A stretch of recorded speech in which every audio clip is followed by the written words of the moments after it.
जुड़वा बेटियों की शादी। स्वरा, तुम यहाँ बैठी हुई क्या कर रही हो? वहाँ तुम्हारी बहन रागिनी घर के सारे काम कर रही है और तुम्हें फोन चलाने से फुर्सत ही नहीं है। अरे माँ, मैं स्वरा नहीं रागिनी हूँ। मैंने जस्ट अभी कपड़े छत पर सुखाए हैं और आकर बैठी हूँ। अब क्या मुझे 2 मिनट चैन से सांस भी नहीं लेने दोगी? अरे ये क्या, मुझे लगा स्वरा यहाँ बैठी है, लेकिन समझ ही नहीं आता। तुम दोनों के चेहरे इतने मिलते जुलते जो हैं। स्वरा के पास जाऊं तो रागिनी होती है, रागिनी के पास जाऊं तो स्वरा होती है। अब आपने जुड़वा बेटियां पैदा की हैं तो ये सब तो झेलना ही होगा। कोकिला बड़बड़ाते हुए वहां से चली जाती है।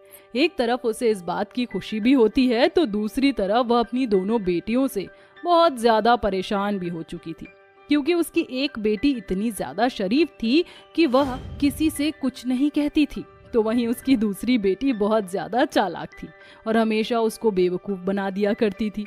इधर कोकिला अपनी बेटी रागिनी को पोछा लगाते हुए देखती है। अरे वाह, तुम तो यहाँ काम कर रही हो। चलो अच्छी बात है, घर के काम करने बहुत जरूरी होते हैं। थोड़ी देर बाद मेरे साथ बाजार से सब्जियां लेने चलना। ठीक है माँ, पहले मैं घर के सारे काम कर लूँ, फिर हम एक साथ चलेंगे। तभी कोकिला की नजर रागिनी के हाथ पैर पर पड़ती है। उसके हाथ पर वही काला डोरा बंधा होता है जो कोकिला ने उसे बांधा था, जिसे देखकर वह अपने सर पर हाथ रखकर कहती है, इस लड़की ने मुझे फिर से बेवकूफ बना दिया। हमेशा की तरह ये मुझे बेवकूफ बना देती है। तू स्वरा नहीं बल्कि रागिनी है, और स्वरा ने मुझे तेरा नाम लेकर झूठ बोला। अभी इसकी खैर लेती हूँ। कोकिला अपने कमरे में एक छड़ी लेकर स्वरा के पास पहुंच जाती है, जहां वह उसे ठीक करने के लिए उसके पास जा ही रही होती है। लेकिन स्वरा अपनी माँ की मार खाने से यहाँ से वहाँ भागकर अपने आप को बचाने लगती है। ये क्या कर रही हो? मुझे लग जाएगी। मुझसे दूर रहो। मुझे माफ कर दो, आइंदा ऐसा दोबारा नहीं करूंगी। सॉरी माँ, सॉरी। ऐसा बोलते बोलते वह अपनी चप्पल उठाकर घर से बाहर निकल जाती है। बस करो माँ, अब उसके पीछे क्या ही भागोगी। इस लड़की ने मेरा जीना हराम कर रखा है। अब क्या बताऊं, हर बार धोखा दे जाती है। अरे माँ, छोड़ दो ना स्वरा को। आपको तो पता ही है वो कितनी चंचल है। अच्छा माँ, मैं ये कह रहा था कि मैं जब रास्ते से घर लौट रहा था तो गांव के एक आदमी ने मुझे मेरी दोनों बहनों के लिए रिश्ते बताए हैं। क्या कहा? रिश्ता कौन है? कैसे हैं? हमारी बेटियां वहाँ खुश रहेंगी या नहीं? पहले ये सब जानना भी तो बहुत जरूरी है। अमीर परिवार से रिश्ता आया है माँ। परिवार भी बहुत अच्छा है। मेरी दोनों बहनें वहाँ पर खुश रहेंगी, ये मेरा तुमसे वादा है। अगर तू अपनी बहनों के लिए सोच रहा है तो तूने अच्छा ही सोचा होगा। चल ठीक है, तू रिश्ते की बात कर ले। रागिनी तो समझदार है, बाकी स्वरा को मैं समझा दूंगी। अपनी शादी के बारे में सुनकर रागिनी शर्मा जाती है और वहां से चली जाती है। जिसके बाद वह घर के सारे काम करके जंगलों की तरफ पहुंच जाती है, जहां नदी किनारे उसकी बहन भी बैठी होती है। मुझे पता ही था तुम यहीं बैठी होगी। हमेशा तुम मेरा नाम इस्तेमाल करके माँ को चकमा दे देती हो। तुम्हें ऐसा नहीं करना चाहिए स्वरा। अरे रागिनी, तुम्हें तो पता ही है मुझे घर के काम करना बिल्कुल भी पसंद नहीं, इसलिए मुझे ये सब करना पड़ता है। वैसे मुझे तुम्हें कुछ बताना था। दरअसल हमारे रिश्ते की बात चल रही है और भैया ने हमारे लिए 2 लड़के देखे हैं, एक ही परिवार से। हे भगवान, इसका मतलब मुझे आगे की जिंदगी तक तुम्हें झेलना ही पड़ेगा। ओहो, ये तो ठीक नहीं होगा। स्वरा की बातें सुनकर रागिनी को हंसी आ जाती है और वह उसे लगती है। इस प्रकार दोनों बहनें एक दूसरे को बहुत प्यार किया करती थी। वहीं उन दोनों को हरा रंग इतना पसंद था कि वह जंगल से रोजाना अपने लिए बड़े बड़े पत्तों से ड्रेस बनाकर पहना करती थी। माना कि मैं घर में कोई काम नहीं करती, लेकिन मेरे अंदर इतना अच्छा टैलेंट है कि मैं इस दुनिया की नेचुरल चीजों से कपड़े बना सकती हूँ। ये देखो, मैंने तुम्हारे लिए कितनी प्यारी ड्रेस बनाई है पत्तों से। ये तो बहुत ही सुंदर है। तुमने तो कमाल ही कर दिया। चलो अब घर वापस चलते हैं, सब लोग हमारा इंतजार कर रहे होंगे।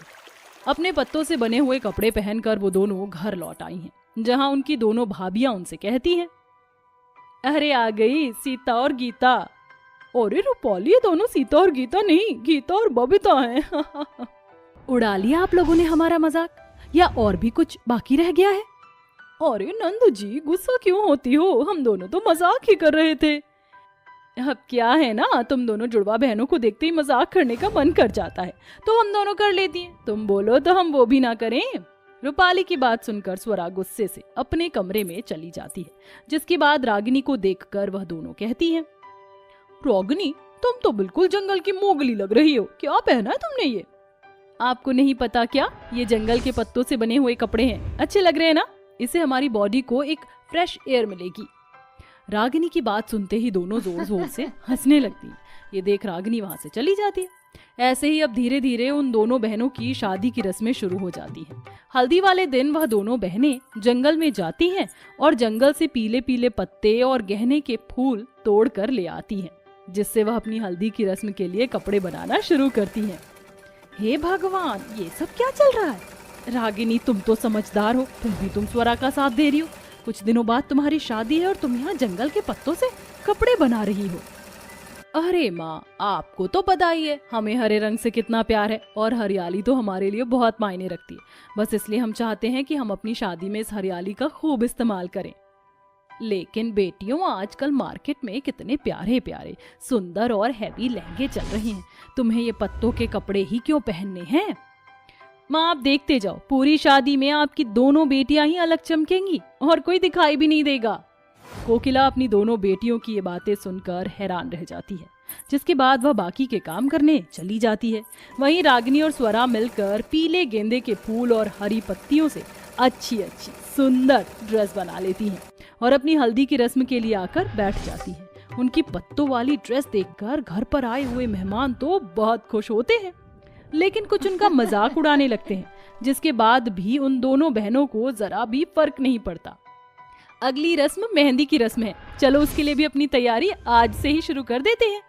रागिनी और स्वरा दोनों ही मिलकर जंगल में जाकर एक एक अच्छे बीन बीन कर घर लेकर आते हैं, जिसमें उनकी बहुत ज्यादा मेहनत लग जाती है और वो दोनों मिलकर मेहंदी की रस्म में पहनने के लिए हरे कपड़े बना लेती हैं।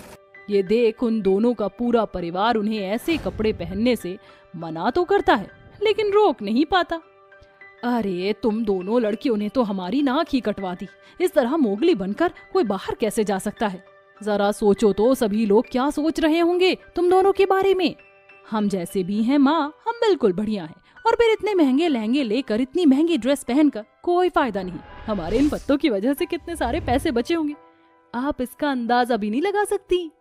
तभी वहाँ स्वरा के दोनों भाई आ जाते हैं और पहली बार वो दोनों अपनी बहन के सपोर्ट में बोलते हैं, बहुत अच्छी बात है, तुम्हें जो पहनने का मन करे वो पहनो, कोई तुम्हें नहीं रोकेगा।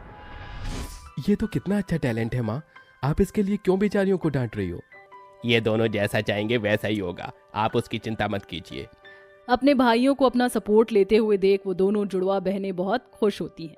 उस दिन के बाद वह जंगल से जाकर अपने लिए खूब सारे पत्ते और कई सारे फूल तोड़कर लेकर आती हैं और दोनों बहनें मिलकर उनसे अपना शादी का जोड़ा बना लेती हैं। पत्तों के कपड़े पहनकर जब वह बारात के सामने पहुंचती हैं, तो उसके सास ससुर उन्हें देखकर हैरान रह जाते हैं। अरे मैंने तो सोचा ही नहीं था कि बहुएं कभी अपनी शादी के दिन पर पत्तों वाले कपड़े पहनेंगी। तुम दोनों बहुत ही सुंदर लग रही हो। हाँ हाँ, मेरी दोनों बहू बहुत ही यूनिक और समझदार हैं। पवन और ललिता दोनों ही अपने बेटों से जुड़वा बहनों की शादी करवाकर उन्हें घर ले आती हैं। शादी के बाद से स्वरा थोड़ी समझदार हो जाती है और रागिनी के साथ अपने ससुराल को मिल बांट कर संभालने लगती है, जिसके चलते अब दोनों बहनें एक ही घर में खुशी खुशी रहने लगती हैं।